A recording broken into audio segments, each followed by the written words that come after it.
she gives me. Assalamualaikum warahmatullahi wabarakatuh. Hari ini kami akan menghasilkan sabun yang berasaskan aloe vera dan bayam Brazil, iaitu Spinavera.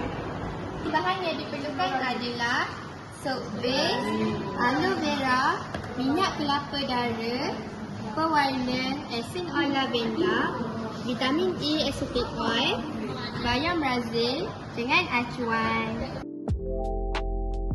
Timbang 50 gram soap base yang telah diletakkan ke dalam piring Petri, kemudian timbang menggunakan penimbang digital.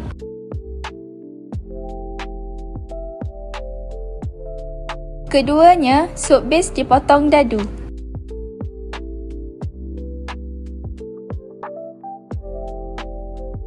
Seterusnya, masukkan soap base yang telah dipotong ke dalam bikar kecil.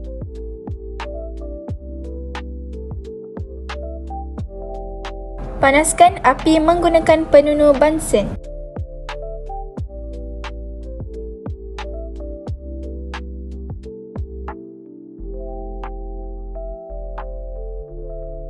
Masukkan 1 sudu besar aloe vera, 1/2 sudu minyak masak dan 2 titik vitamin E acetate oil ke dalam bikar yang kecil.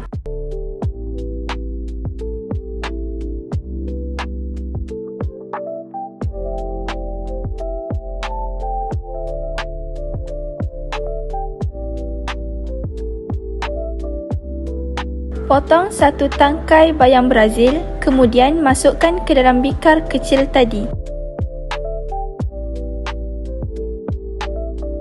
Kacau rata bahan tadi dengan menggunakan rod kaca.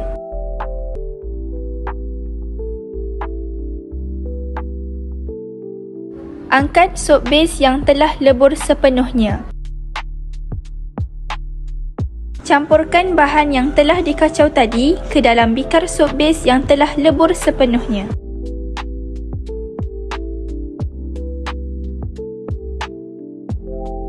Ratakan vitamin E acetate oil ke dalam piring Petri.